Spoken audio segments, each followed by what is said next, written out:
येते आता नंतर भेटते.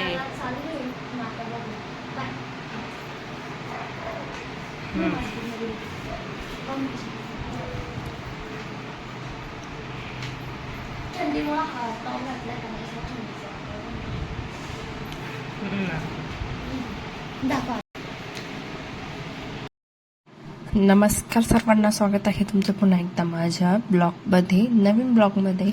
चला, आता सकाळची सर्व कामे आवरली होती, भांडी वगैरे धुतली, धुणं वगैरे झालं आणि मुलं शाळेत देखील गेली होते.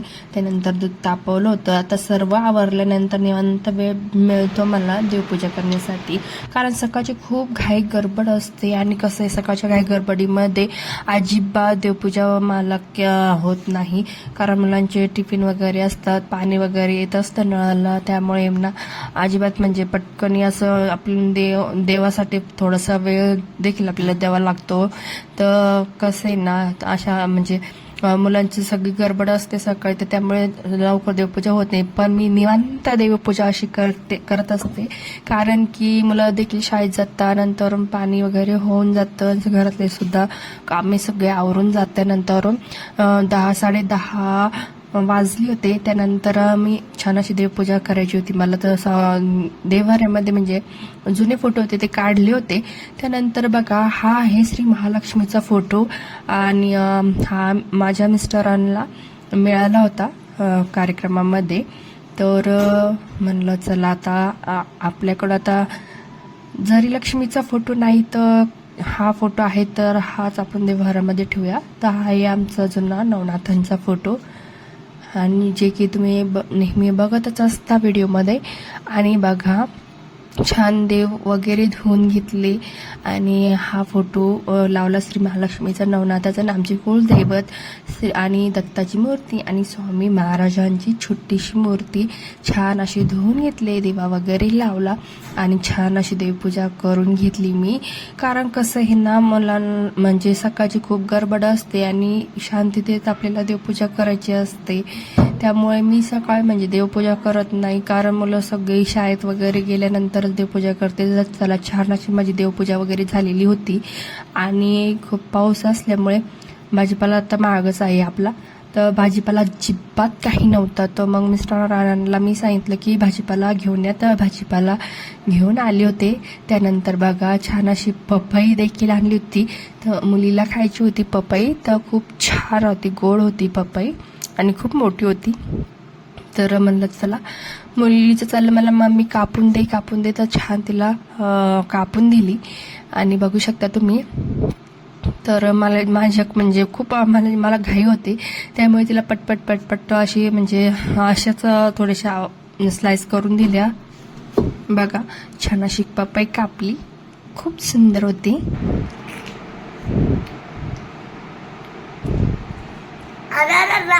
खतरनाक ही पपई आम्ही आणली बाहेरून आणि खूप टेस्टी.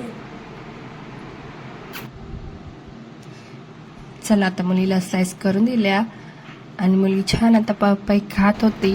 तर आणि मीही देखील एक स्लाइस घेतली, खाली खूप छान होती, गोड होती. त्यानंतर मला स्वयंपाकाची तयारी करायची होती. छान कोथिंबीर मेथीची भाजी मी निवडून घेतली. त्यानंतर आता याचं वाटण करून घेतलं भाजी करण्यासाठी. शेंगदाणे, हिरव्या मिरची आणि लसणाचं वाटण करून घेतलं. भाजी छान स्वच्छ 2 पाण्याने धुवून घेतली. कसे ना, आता पावसाळा चालू आहे, तर भाजी खूप म्हणजे माती वगैरे लागते, खूप घाण होते. तर एका साईडला भाजी टाकून दिली होती आणि एका साईडला भाकरी करत होते मी बाजरीच्या. तर आम्हाला खूप आवडतात बाजरीची भाकरी आणि मेथीची भाजी. आणि म्हणजे मेथीची भाजी अशी पातळ करते, जेणेकरून छान अशी बाजरीच्या भाकरी संग खाता येईल.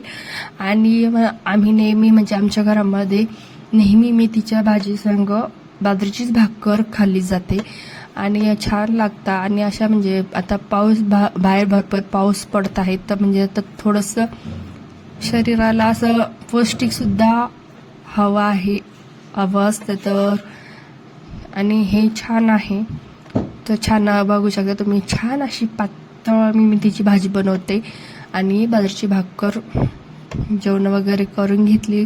त्यानंतर आता हा बघा, आमचा करड बंधू चा भेळ भत्ता हा आहे आमचा नाशिकचा प्रसिद्ध कराड भेळ भत्ता. आणि हा एक पॅकेट आणलं होतं मिस्टरांनी खाण्यासाठी. तर मला भेळ खायची होती, तर त्याच्यासाठी त्यांनी भेळ आणली होती. आणि छान आता मी पॅकेट कापलं आणि बघा अशा पद्धतीने खूप सुंदर टेस्टी ही भेळ आहे कराडची. तुम्ही जर नाशिकचे असाल तर तुम्हाला आता माहितीच असेल. तर बघा खाऊन सांगते, एकदम टेस्टी होते, एकदम कुरकुरीत होते आणि खायला खूप छान लागत होती. त्याचा मुलांना देखील म्हणजे दिली जेवणासंगे खायला. आता जेवण वगैरे करायची होती, तर चला आता मुलांना वाढून दिली. तर बघा मेथीची भाजी, भेळ, भाकर छान त्यांना जेवायला वगैरे दिले. त्यानंतर दुपारचं काही शॉट्स वगैरे घेतलं नाही. त्यानंतर संध्याकाळची कामे आपले नेहमीचीच. तर बघा आणि संध्याकाळची देवपूजा वगैरे झाली होती आणि संध्याकाळच्या जेवणासाठी मला करायची होती रवा डाळबट्टी. तर बघा थोडंसं 1-1.5 ग्लास पाणी घेतले, मीठ टाकलं. त्यानंतर आता हा असं अर्धा किलोचा रवा म्हणजे हा रवा बारीक नाही, जाड रवा आहे.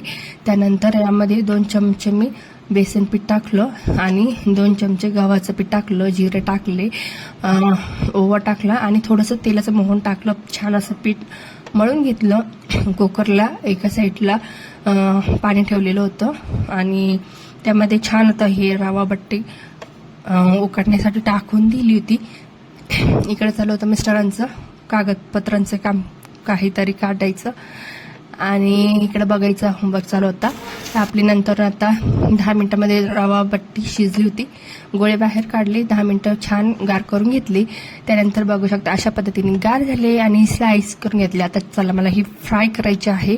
तर चला कढईमध्ये मी तेल ठेवलेलं आहे गरम करण्यासाठी आणि छान म्हणजे तेल आपल्याला कडकडीत गरम करायचं आहे. आणि त्यामध्ये छान ही रवा बट्टी आपली 2 ते 3 मिनिटं छान फ्राय करून घेतलेली आहे. तर बघू शकता तुम्ही. आणि थोडीशी तुम्हाला लाल हवी असेल तर तुम्ही लालसर हे भाजू शकता, पण 2-3 मिनिटं छान अशी खरपूस भाजून घ्यायची आपली आणि काढून घ्यायची. आणि याच्या संग खाण्यासाठी आम्ही नेहमी म्हणजे असं तिखट वरण करत असतो. तिखट यामध्ये आलं, लसूण, टमॅटो, कांदा, कोथिंबीर, जिरं, मोहरी आणि छान तडका देऊन अशी ही डाळ बनवली जाते अशी सांगा खाण्यासाठी. बघू शकता तुम्ही. आणि रवा बट्टी सुद्धा छान फ्राय करून घेतलेली आहे. बघू शकता खूप सुंदर अशी एकदम आल्यात चुरल्या जाते. आणि छान आता जेवण वगैरे करून घेतली. रात्रीची जेवण वगैरे छान झाली होती. आणि आता बघा रात्रीचं सगळं आवरून घेतलं, गॅस स्वतः क्लीन करून घेतला, भांडी वगैरे झाडून घेतलं, जेवण वगैरे मुलांची झाली होती. आणि आता बघा व्हिडिओ इथेच एंड करायचा होता. मुलं झोपण्याची तयारी चालू होती मुलांची. तर चला आता हा व्हिडिओ तुम्हाला आवडला असेल तर नक्की व्हिडिओला लाईक करा, शेअर करा आणि सबस्क्राईब करा. बघा इथं मुलगा देखील माझा व्हिडिओमध्ये तुम्हाला आता बोलत आहे. मिलते हैं अगले वीडियो में. Bye bye. लाइक कर दो, शेयर कर दो. शेयर न करने का सब्सक्राइब करने का है. सब्सक्राइब कर दो, कुछ नहीं करो जल्दी से. एक वो बटन है इधर नीचे होगा, दबा दो जल्दी से.